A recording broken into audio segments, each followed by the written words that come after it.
And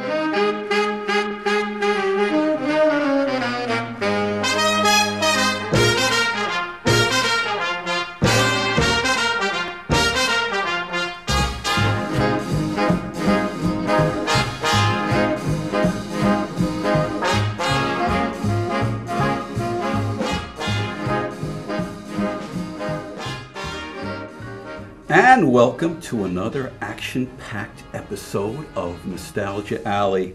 We have a treat to start off the fall season, and just to fit in with what we're doing today, to fit in with artistic flavor, I decided just for this show to grow goatees. So I hope this fits in.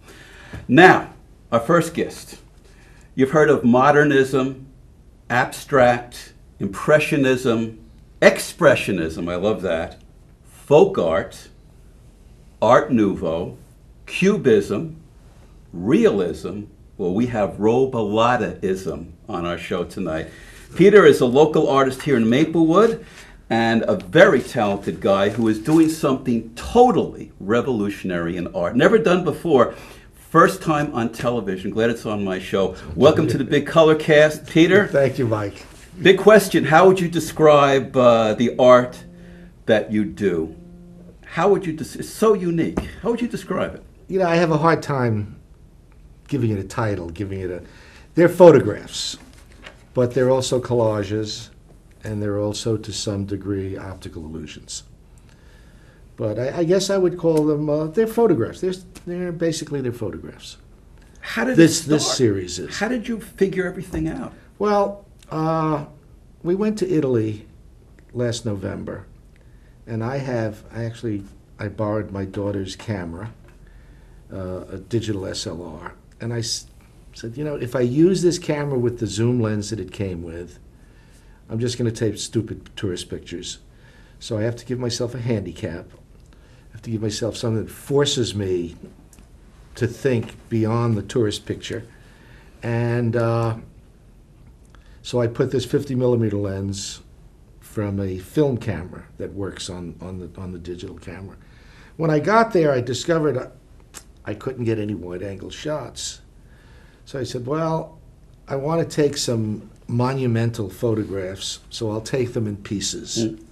And I really didn't know what I was going to do with them once I got home, but I started taking tiles of, and you can see this is the complex at Pisa, which includes the Leaning Tower and the church and the baptistry.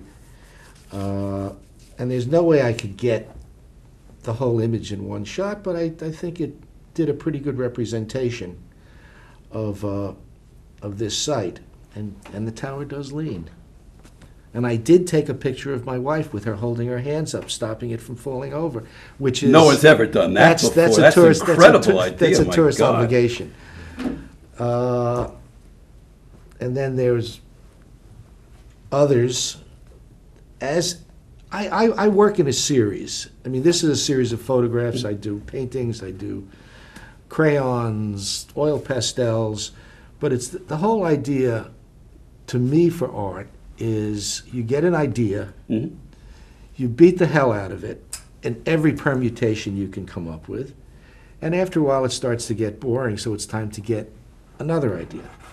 You take somebody like, I was going to say, I made this mistake before.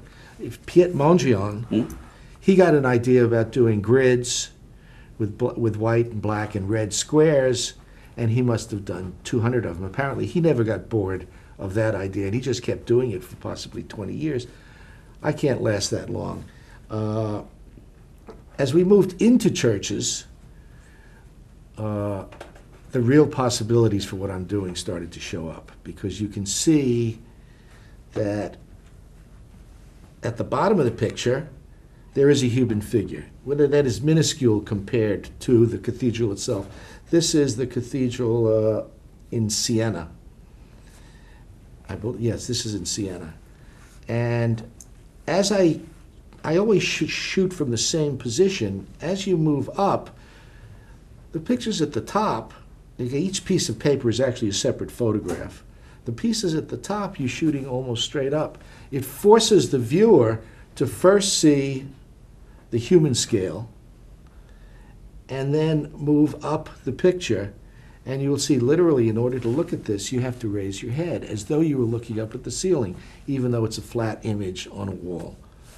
There's optical illusions involved in what you do. Well, there has to be, because each row of pictures is taken at a different angle. So I'm shooting here, and then I'm shooting here, and then I'm shooting here, and then I'm shooting overhead.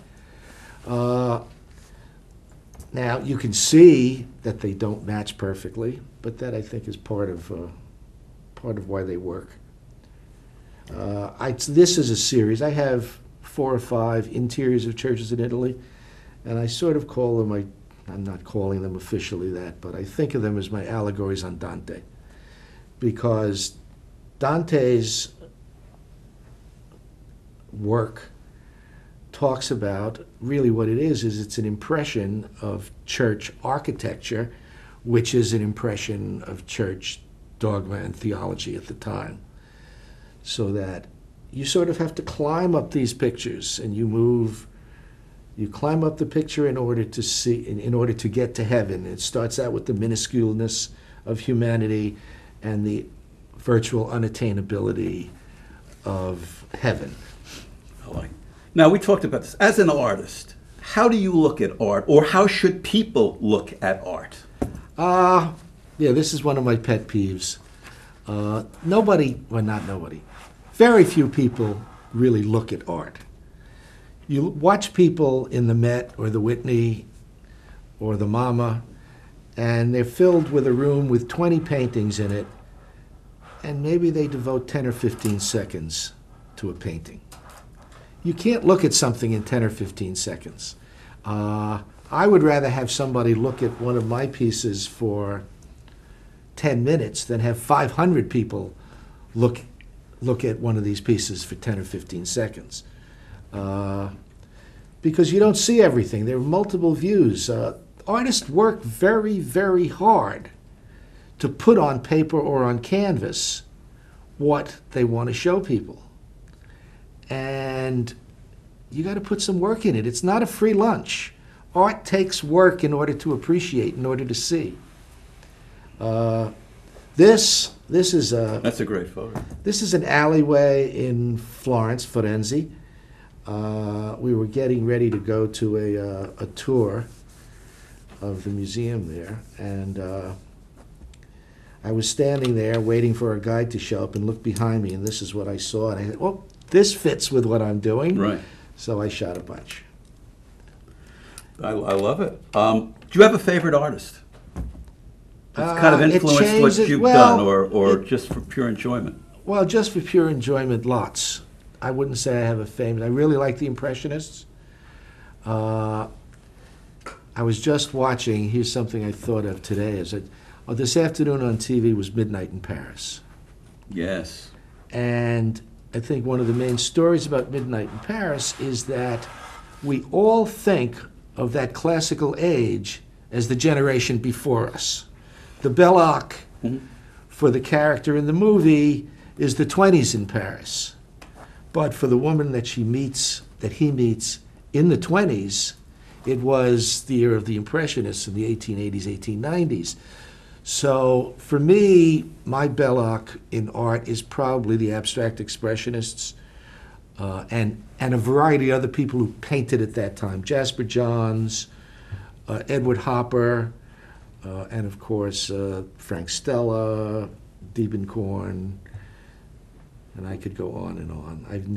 Rosenquist, I've never quite gotten, and I can't think of his name now, that's why I've never gotten him.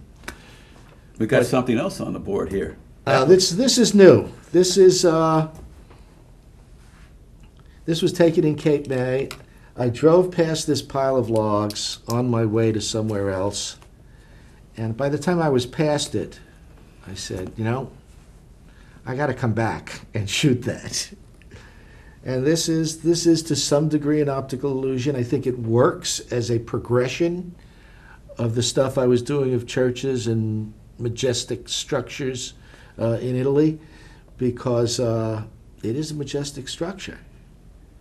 And I think, if I would ever show this in a gallery, it would have to be an installation piece, because what I would do is on the wall just to the right, I would put a bucket of wet sawdust.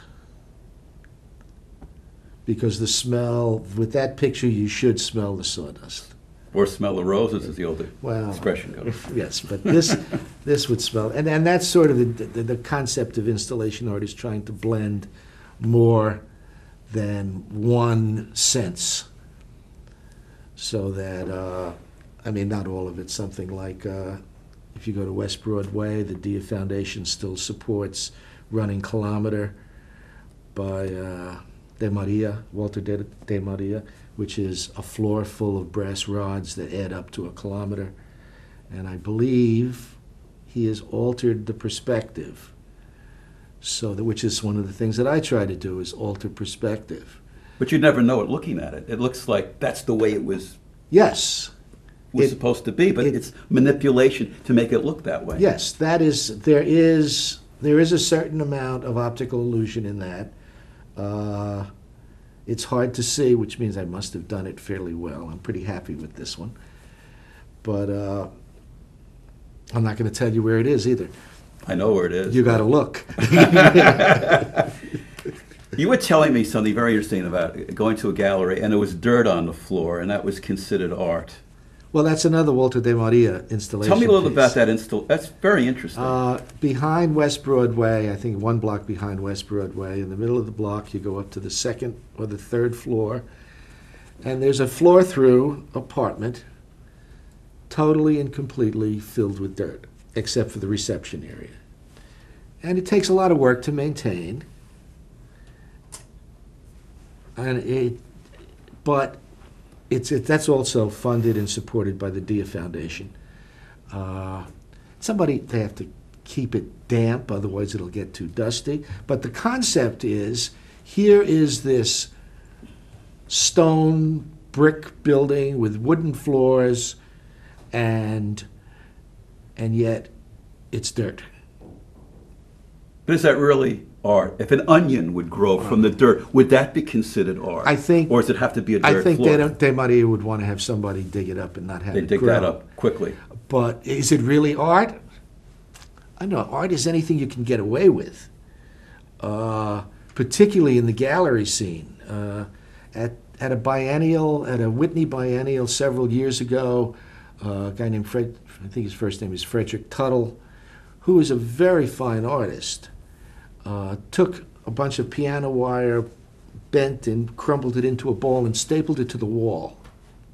Now, I think he had to be thumbing his nose at the art establishment, but I'm not sure. He may actually think it's art. I think it's thumbing his nose at the art establishment. So, but yeah, art is whatever you can get someone to hang and appreciate. Because everybody has a different interpretation of what art is. Yes. What is art to me may not be art to you. Right. And on that note, we're going to take a break for a public service announcement. We're going to be back with Peter Robilotta, so don't go away.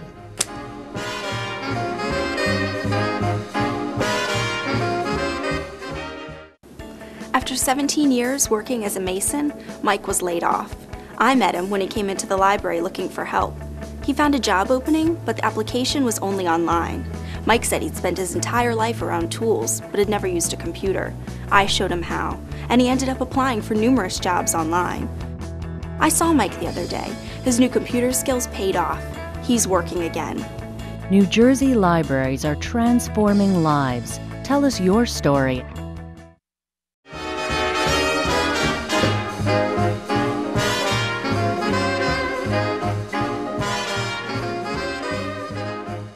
Hey, welcome back to Nostalgia Alley.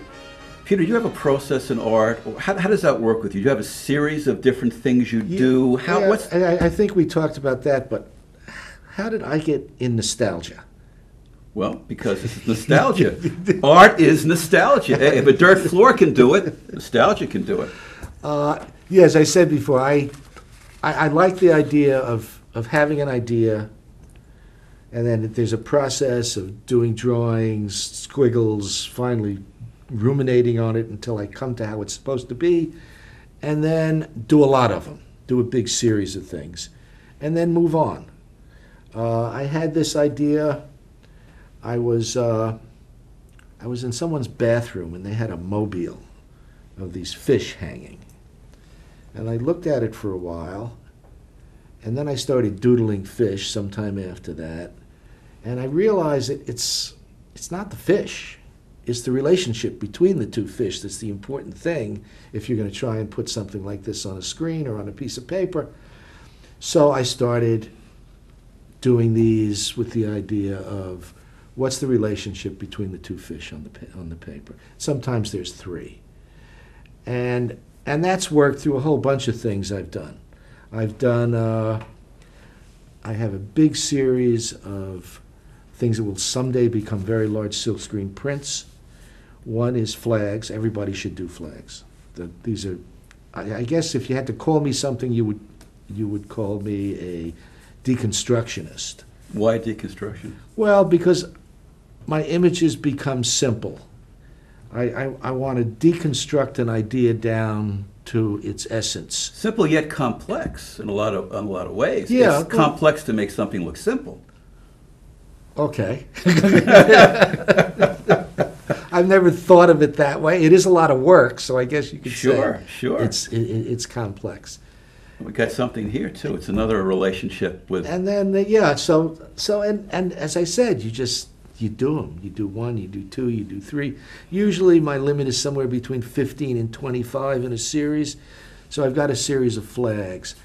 B.J. Kaufman, who's a local resident, does a children's art experience every 4th of July. And a couple of years ago, I was helping him for a few years.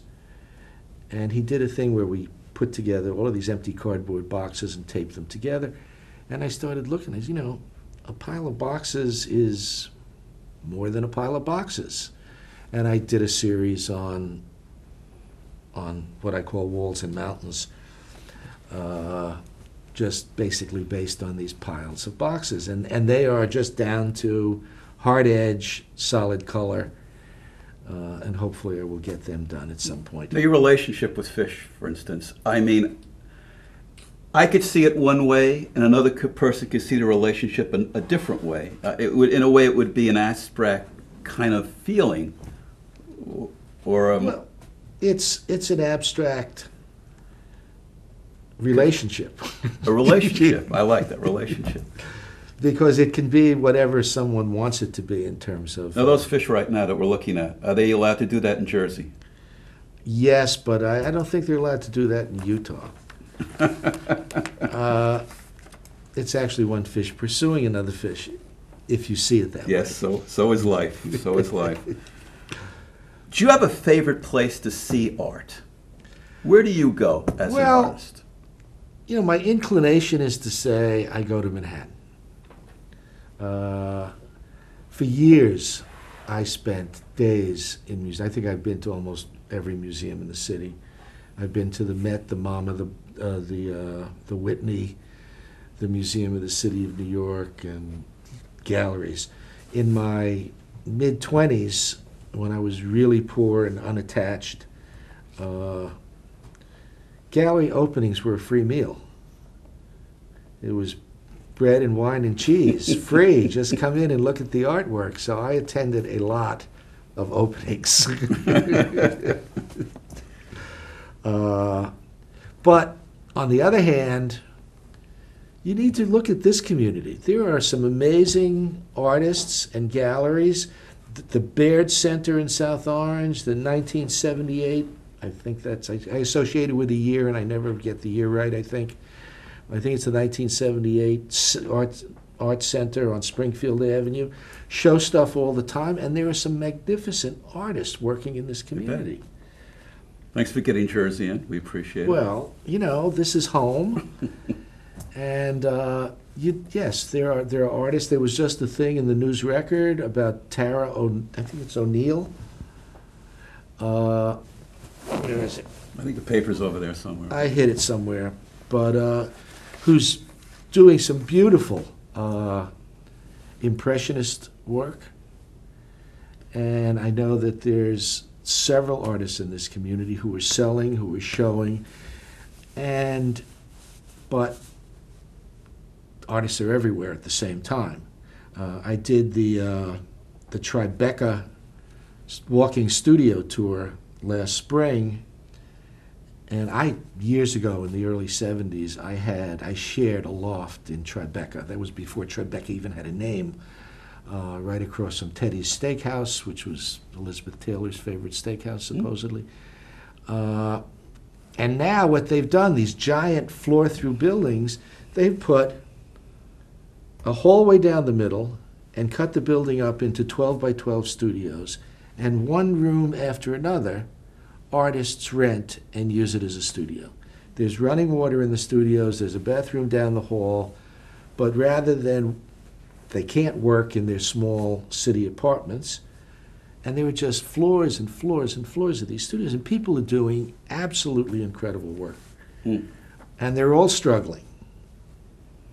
It's sad they're doing wonderful work and struggling. Well, making it into the gallery scene is, I'm not sure that it has anything to do with art. It has to do with marketing and selling yourself and impressing people and doing what art directors think is the best side of your stuff and just replicating stuff. You take the Scream, which sold for $20 million, I mean, for one painting. And that's a work on paper. Right. And there are 3 or 4 versions of it. It's amazing. I mean, what makes something $20 million and what makes Well, something that's $2? the Scream itself is an iconic work. It's been associated with depression. It's been associated with psychiatry, with who knows what exact diagnosis. But I mean, it's a very popular work and it's very iconic. Now, I'm thinking for some reason Groucho Marx. Why am I thinking? It might have something to do with that painting. Well, this was another one of my ideas that I beat up for a long, long time. My wife Karen had given me a pair of Groucho glasses for Halloween and said, take them to work. And at the time I was working at News Talk Television, which was a cable network that has since gone out of business. And so I went around telling people here, put the Groucho glasses on, and I started looking at the pictures and started looking at the photographs that I took of them. I said, well, you know, there's something here about hidden identity, about hiding from reality. It's not just a bunch of stupid people wearing glasses, or a bunch of people wearing stupid glasses. And so these are 2 of them. I've got 15 or 20 of these. And you'll notice some people really posed. Some people were theatrical. Some people were... But they're all, in my works on paper, they're all people who are hiding from something. I like it. You also tell a wonderful story about you were in an art gallery in an elevator. Oh. I love that story. It's a great story, but I regret I cannot identify who the artist who did it was. If you're at the Whitney has a giant elevator that you could put an elephant in these elevators. I assume that's to move large pieces around, but while the museum is open, it's used for passengers. And the doors open, and there is a giant canvas across the floor. Must be 25 feet wide by 15 feet high, and it's monstrous. And I cannot discern anything on it. And I move closer and closer. The first thing, all right, well, I can see the edges, so I focus on the edges, and I move closer and closer and closer, and I get right up close to it, and I still can't see, and I turn sideways to sort of see the texture on the canvas, and I almost fell through because it was a hole in the wall. And I call that one of the only really successful conceptual pieces I've ever seen. Art in the raw. And you know, the whole idea of conceptual art is supposedly made up of concept, media, and craft. And conceptual art would like to drop out the media and the craft as much as possible and only present the concept. And that was a great example of a concept. Sure is. But it did require some craft. The room behind it had to be evenly lit. It had to be evenly painted. Talk about craft. We have some other things on the. Well, these are my other series. I don't know. I mean, this is my flag series. The flag series you were talking about. My deconstructed flags. As I said, everybody should do flags. Jasper Johns did flags. Monet did flags. Manet did flags. They become iconic images. They become more than simply the colors on the page. And then there are my boxes, inspired by B.J. Kaufman's art project. And at the top is my latest series of, I guess I would call them nudes, but the whole concept behind this is to be totally inexplicit. To be a nude that everybody knows is a nude, but there's not a whole lot to see. Right. The power of imagination. Well, that's it. It is the power. As I said, art is not free. You got to put some work into it. Oh, you got to earn it. It's not a free lunch. You got to actually put some effort into looking. Now, if you could own any piece of art, is there a particular piece of art you'd like to own personally? There's a few. I'd really love to own an Andy Warhol Mao. Well, what is it about Andy Warhol that touches you or makes you want to own? Well, he took what were everyday images and made them iconic. He made them big, he made them repetitive, but he forced you to look at them and they jumped off the wall at you and said, listen, look at me, I'm not some stupid picture. I'm an icon of society. And he did John Wayne, the Campbell soup can. He did the Campbell soup can, one of his first successes. I'd like to have an impressionist. You know, you get Rich Little over to the house to do some impressions. Yeah, a Cézanne would be nice. A Chuck Close would be nice, but nobody has an apartment or a room big enough to fit a Chuck Close in. And I'm really into graphics, into multiple graphics. So, what is it about multiple graphics that fascinates you? The multiplicity of it. When I print silk screens, you see one, you see another, you see another. It's really exciting.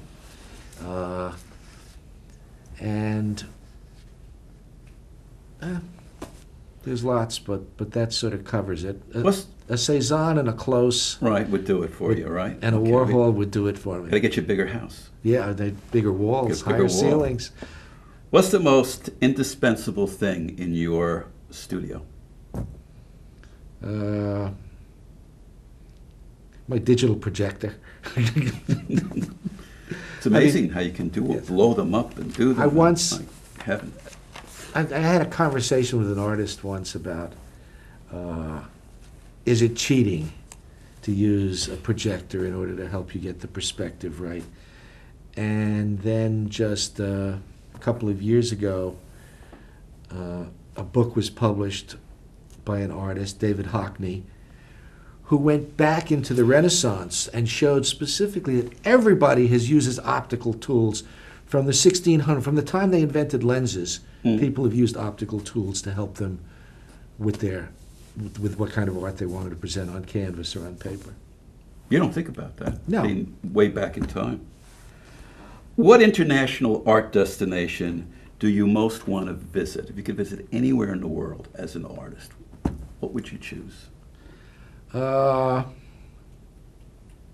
think we'll have to leave that for next time. Actually, you are going to have to leave it for next time because we're out of time. So you'll have time to pack your bags, choose where you want to go, and then we'll do another show. Oh, and you're going to send me? We're going to, of course. No, Soma is sending you expense paid to any destination of your choice. And we'll have to talk to Joy about that. Anyway, this is Mike Sobel thanking you. Peter Robilotta, phenomenal insight into art.